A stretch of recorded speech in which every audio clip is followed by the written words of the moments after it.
So I do want to thank the Quakers, and I thanked you, but I actually want to thank Norwich. It's really good to be back in Norwich. There have been some great women, great people in fact, but particularly some great women that have come out of Norwich, two of whom we've featured in our icons. That's Edith Cavell and Elizabeth Fry. And Elizabeth Fry, I think, is a particularly interesting icon, given that she was a Quaker, but also for her work that she did about prison reform and the rights of women in prison. And I think that's particularly important about the rights of women in prison today. So it seems apposite that we mention her. I'm actually a graduate of UEA, so I actually lived in Norwich for 3 years, and actually it was UEA that gave me my grounding in feminist theory. So I find it quite ironic that I'm back here, I can't remember how many years later, it's quite a lot of years later, and I feel like I'm having to fight for some of the battles that I thought we'd won back in the 80s. That tells you how old I am. Can I just ask, how many people have been to a women's place meeting before, just to get a sense? Okay, not many. Okay, great. Okay, brilliant. You're very welcome. This is our 21st meeting, and just to give you a little bit of background, we came out of an incident that happened last year when women were trying to meet to talk about a change in the law on the GRA, and there was an incident at Hyde Park where a woman was hit, was punched, and people tried to stop the meeting happening, and we thought that can't be right. In the 21st century, the idea that women can't meet to talk about matters of material concern to them is just wrong. And so we said, we are going to have a meeting. And then subsequently, Linda Bellos was disinvited from a meeting by a student union body in Cambridge. And that's the very first meeting we had was in Cambridge over a year ago. Since then, the appetite for our meetings has grown because I think there has been a real vacuum, not a vacuum, a desert of places that women can go and talk. And so it's just happened that as our campaign has grown, we've just really made a focus of trying to get meetings going around the country where women can come together and talk about things that matter to them. We're very interested in making sure that any laws that happen work for everybody, and we were concerned that the proposed changes under the GRA were not really taking into account the views and the rights of everybody. Because a law that isn't properly researched or consulted on, a law that doesn't take into account everybody's rights, is not going to work, and it's a bad law. So just for purely pragmatic reasons, we were very clear that that should happen. Now, we felt that the inquiry that led to the proposals to change the law did not actually properly include the perspectives of women. So the women's groups that submitted evidence to that inquiry were not called to give evidence. The written evidence they did submit was ignored. It wasn't even talked about in the final proposal, in the final report. And some of the groups that did make recommendations to that inquiry called for the removal of sex-based rights that we have won under the Equality Act. Now, to me, if that isn't something that women have a right to meet and talk about, I really don't know what is. So we did begin to organise, and we came up with 5 demands. And actually, in that campaign around trying to make sure that women's voices were heard, we think that the campaign, and it's not just us, there are plenty of women's groups, self-organising women's groups around the country, the campaigns, the collective campaigns, really exposed faults in democracy and the depth of individual and collective misogyny. I didn't realise women were hated so much until the last year. The government declares in its guide for the consultation that it really wants to hear the perspectives of all groups and to take into account the concerns of everybody. And that's what we've been trying to do. That's simply what we've been trying to do. Yet we have been attacked and vilified for that.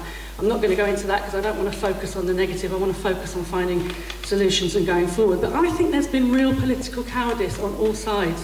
Councils refusing to hold our meetings. You'll know that Leeds Council cancelled our booking, which was sponsored by a councillor, done perfectly legitimately. They cancelled it at the last minute when we had to use a pub. We've had terrible things said about us in Liverpool, Sheffield. But no one's coming to us to talk to us. No, they're just going on what they're hearing. We don't think that's very democratic, especially given the fact that women make up over 50% of the population. So we're wondering, who are these councils representing? We are now in touch with several councils. We're having behind-the-scenes meetings with them. We're not in a position to come out and be public about that because people are very frightened about talking about these things because of the reaction they get. We're also speaking to some police forces. You'll have seen there's been some terrible, terrible decisions by police forces in the past year, and we are trying to get in touch with those police forces and go along and make sure that they are thinking about women's rights as well as everybody else's rights. Political parties. I mean, the Tories are the architects of some of this, it's true, but Labour's failure to stop the bullying and the witch hunts and meet women properly is a disgrace in my opinion, and I'm a Labour Party member. Green Party, what a shambles the Green Party is, and so on. So I think the political parties have really failed women in recent years. The media, a lot of the press is absolutely woeful.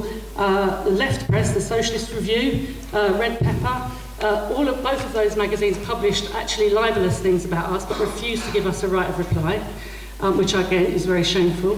The tabloids sensationalising the arguments, making everybody feel very whipped up and unhappy. That's no good either. So it's unfortunate, you know, people say it's the Times and the Spectator, they're right-wing papers. They're the ones that are reporting on this. You know, why isn't the Guardian, why aren't the Independent doing the kind of reporting that we can expect from them? The only kind of notable exceptions on the left are the Morning Star and Left Foot Forward, who I think have really tried to play a very principled role in this. I think in the Labour movement there's a real weakness. The trade unions are operating a deficit model of democracy, and that's something as a trade unionist that I'm trying to fight.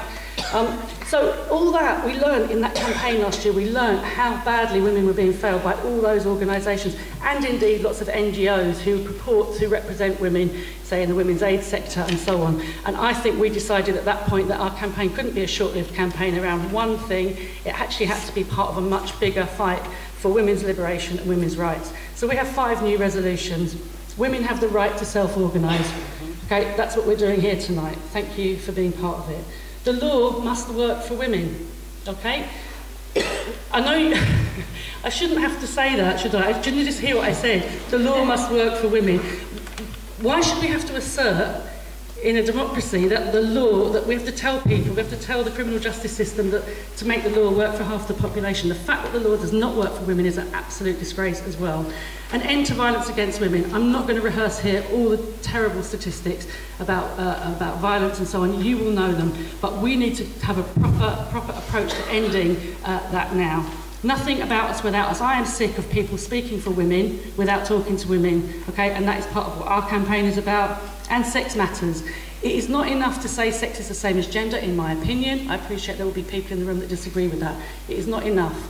Caroline Criado Perez has been doing a lot of research, and she wrote a very good article this weekend about how the world is designed for men and how that impacts negatively on women. It's a really good piece, and it's really worth reading. And again, if that's a really good argument for why sex matters.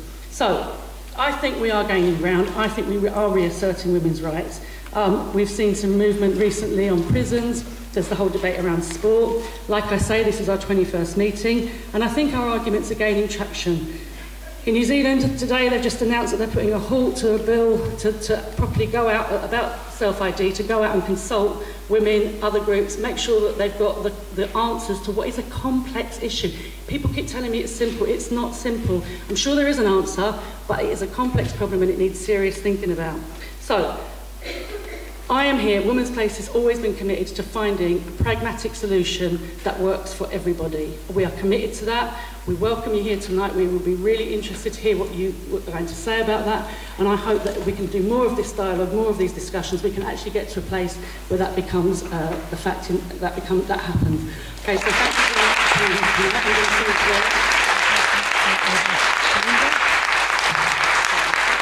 here.